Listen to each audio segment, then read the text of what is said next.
So, Hubert here. Hello, everyone, and really special guest today here with me, Adam from 3 Days Grace. Hello, man. How are you? All Hey good? man, very good. Yeah, how are you?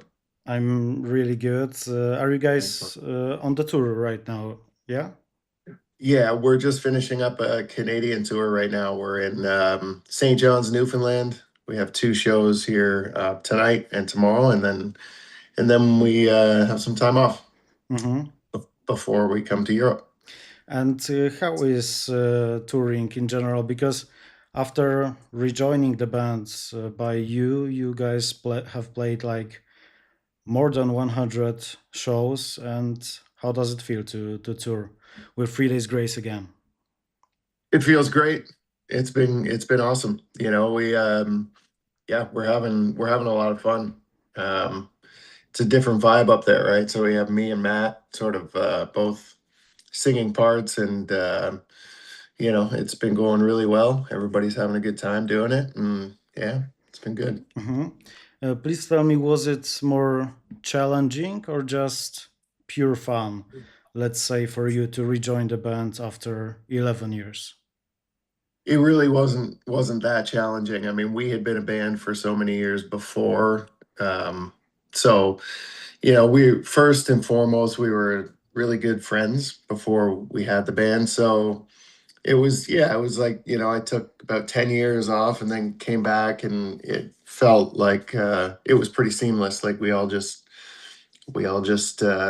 yeah, it wasn't very hard. It's kind of like riding a bike. Like you just get back into it again, even if you haven't done it in a while. Mhm. So, do you think that this friendship is something that every band has to have to to be able to continue for many years on the stage?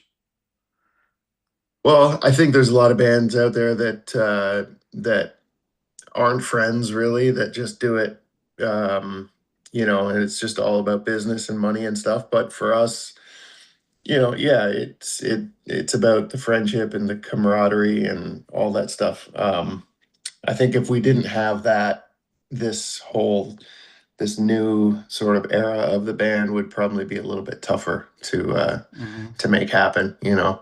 But we're all from the same small town in Canada. We all grew up together as friends and stuff, so it's pretty easy to get back up there on stage and perform together. Mhm. Mhm. Was it a long process for you to rebuild the relationship with the band after many years, or maybe you stayed in touch either when you were out of the band? You know what? I stayed in touch with Brad on and off throughout the years, but I mean, it didn't really take that much. I think over the past 10 years, at least for myself, like I had grown up quite a bit. I had a lot of life to live and things to learn and stuff like that. And I think everybody kind of that sort of goes for everybody in the band. Everybody sort of, we're a bit older now, and things are a little bit different. We all have kids, and we're just grown up. So, the things that were important like many years ago, the things that we thought were important really weren't, you know. Um, so yeah, it's been pretty easy to just jump back in the fold, and we hang out every day. So it's been good. It's been good. So how different is that is being in this band now from building it from zero in the band's first years for you? Well, I mean, the way that we write songs hasn't really changed. It's kind of the same. Like we all sit in a room together with the ideas, and we try to write the best song we can. So I guess songwriting wise, it's kind of the same thing still. So yeah, I mean, we got together at Barry's place in Indiana to start the whole writing process, and we just sat down with acoustic guitars and just started writing the new album. And most of the songs came fairly quick. hmm Um, yeah, so we I don't know, man. We've been very lucky and fortunate that we're able to that we're all sort of on the same page, and we all want the same thing, which is just to play music, tour and, have fun doing it. Hmm. And Yeah. how do you perceive these first 3 days grace years from today's perspective? How do you remember that building the band? Well, we were pretty young, and there was a lot of involved early Hmm. on. Just like it's the whole rock and roll cliche where we were out, um, just partying a lot and that sort of thing. So that's really the biggest change, is that we're all a little bit older, a little bit more mature now, and it's not about that anymore. It's Hmm. about actually it's about trying to just keep the band going as long as we can, and so yeah, I guess that's the main difference from back then. And also now we don't necessarily have to tour as much as we used to. Like back in the day in the early 2000s, we were spending a year straight touring, just because we had to get our name sort of out there. So it's a little bit different now. We can tour for a month and then maybe take a month off and then tour for a month and take a month off. So a little bit different that way too. Yeah, but I think that right now, are you guys touring more in other, parts of the world, for example, Europe? I think the last year's show in Łódź was your first show with 3 days grace in Poland. Mhm. Correct me if I'm wrong. No, that's right. Yeah. Yeah. Yeah. Yeah, no, we've been doing a lot of touring all over the place. I think our fans are pretty excited about the new album and about seeing Matt and I perform together. So Mm. yeah, we're lucky. We're in a spot where people are really want to see us live. So we're gonna try to tour as much as we can. Hmm. And Yeah. while creating the new album, was that something challenging for you to, take this part of the song for you and take this part of the song for Matt? How did you guys did We that actually? Yeah, we sort of have a good idea of who's going to sing what, because it feels like in a lot of the heavier parts of the songs where there would be sort of a more aggressive scream. We felt like that those kind of parts were good for Matt, just Hmm. because he has a bit more of an aggressive scream than I do, and I tend to sing a little bit more with the scream. So it felt pretty natural when we were writing songs, just to sort of figure out who was going to sing what part. But yeah, I mean, when we first started writing the songs, we were sitting in our studio there just writing songs, and him and I would just do rock, paper, scissors to see who was going to sing the next part. Hmm. So there was, yeah, I mean, we sort of just, it just kind of happened. You know what I mean? We didn't really think too much about who's going to have to sing this, who's going to sing that. We basically said, okay, I'll sing a verse and you sing a verse, and I'll sing a chorus and you sing a chorus. And then in the bridge, maybe we'll both sing the bridge. Or so, yeah, it was pretty easy. There's no egos. Matt and I don't have, like, it's not like we're not battling to be like the front man of the band. So it was pretty easy. We just want to make the songs the best they could, and if that meant my voice is in this part of this chorus or whatever, or Matt's voice is in this part, then whatever's best for the song, that's kind of what we did. Yeah, so that came pretty natural because I Yeah, think that you guys have known each other since childhood with yeah, Matt, right? Yeah. yeah, yeah, yeah. All right. Not so many bands have that, I would say, spectacular start of their discography. You have. What are self-titled album and One X for you today? Well, I think over the years they've definitely taken on, like, a lot of songs have taken on different meanings.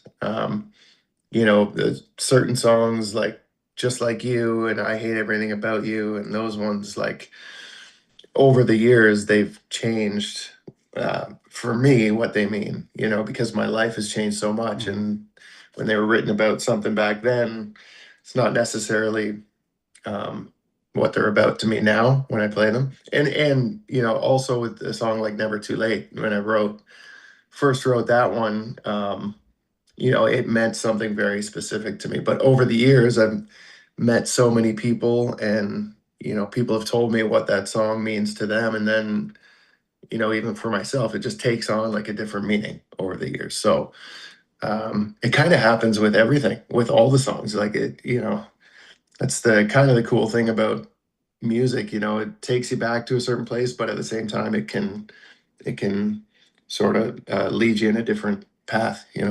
Hmm. Yeah, I Yeah. think that's one of the greatest things about music, that one song could have, I don't know, 1,000 meanings and different for everyone. So that's great. Yeah. Uh, Tons of music that was popular 20 years ago or something like that becomes classics now, and becomes again very popular. So 3 Days Grace music is in it. You think it's more nostalgia, or maybe, I don't know, nostalgia by the older fans, or excitement by the new generations?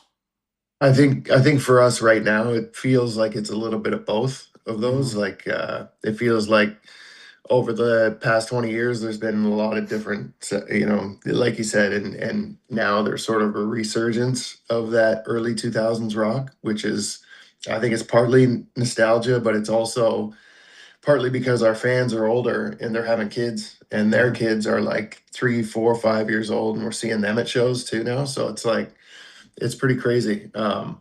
So yeah, it feels like it's a little bit of both. Like, the our fans are older, so they want to see those songs live Yeah. from 2003, but also their kids are enjoying the band too. So yeah, it's pretty cool.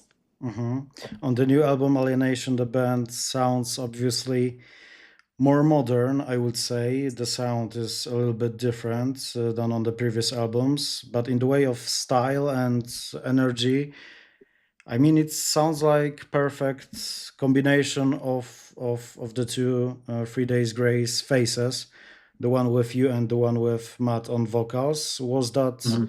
a plan for this album to combine it this way? Yeah, yeah, yeah, for sure. I mean, we wanted to make sure that we wanted to have some of the classic sort of older 3 Days Grace stuff combined with some of the newer stuff that Matt was a part of. So I think we focused really hard on trying to make that happen, and we worked with like three different producers to sort of try and make it that way. So yeah, we wanted to just get the perfect blend if we could of like the old stuff and the new stuff, and I think we came pretty close. There's Yeah, there's some songs that feel like they're from the first album or the second album or something like that, and then there's other ones that feel like they could have been on the last explosions.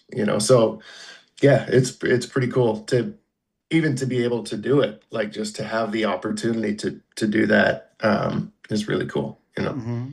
Was that the Mhm. most challenging part of the working on this album? Yeah, probably. I'd say that it was because we tried to combine certain riffs, certain guitar parts that sounded like an old 3 Days Grace song, and try to sort of give it a different feel, sort of a modern feel. So yeah, that was a challenging part of it too. But at the same time, like I was saying, we worked with a few different producers on it, so it was nice to have different people, and different ears listening to it to help us sort of, steer it in the right direction. Yeah. Okay. Yeah. And was it hard for you to pick the right choices for the singles? Because, in my opinion, every song on this album is, I would say, a hit, and could be the Mhm. single itself. Yeah, very hard. It's always hard picking a single, man. Like we usually tend to try to leave it up to like the label and Hmm. management, because those are the people that are going to be sort of working on it. And so if they're happy with the song, then we tend to be okay with it. Just because, like you said, it's hard to pick a single, and a lot of them to us feel like they'd be a good song to put out there on the radio. So it's pretty tough to pick that, but we definitely, I think everybody felt like Mayday was a good first, Yeah. like a new intro to the band, just because it had like it had a little bit of everything that we wanted. I think it was a pretty good representation of what we were trying to do. So I think everybody agreed on Mayday, and yeah, now we're 3 more songs later. It's yeah, we'll see. Yeah. And did you guys have the idea for the music video like when Yeah. you finished the song, or it came up to you later? No, I think when we finished the song in the studio or when we were working on it, somebody had a good idea. Like, I think the idea that we had was Matt and I should be flying a plane, Hmm. and the plane is like either going down and we get it out of the turbulence or whatever, or and then so yeah, we just kind of wanted to have fun with it. We didn't want it to be too serious and stuff. So then we had the idea of having it just a party on the plane at some point. So yeah, we got it all in there. But yeah, just with the name of the song Mayday, somebody suggested, I think Neil suggested, like, you and Matt should be pilots flying this plane. It'd be very cool. So yeah, so we got it in there. All right. On June 19th, 3 Days Grace will play in Poland again, Summer Punch Festival in Warsaw. What fans can expect this time around? Any setlist changes, maybe comparing it to the last one in Łódź? Yeah, definitely. Well, I think we're gonna change the set a little bit. Yeah, we have a lot of songs that we can sort of choose from. So we're trying to change the set a bit so it's not the same as the last time we were there. And yeah, I mean it's a pretty high energy show. I mean, we got a lot going on, and um, I don't think a lot of people haven't seen Matt and I together performing. So Yeah. it's yeah, that's sort of it's a big part of it. All right.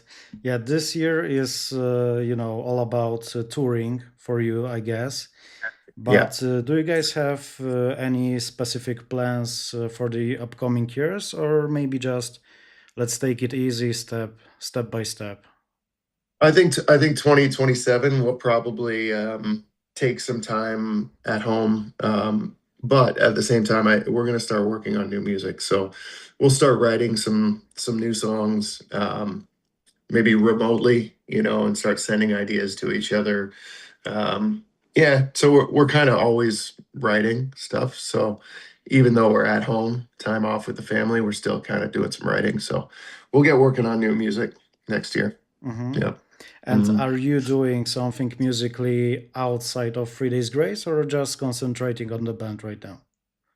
Um, I am focused on 3 Days Grace for sure. I think at some point next year I might try to release some Saint Asonia music as well. Hmm.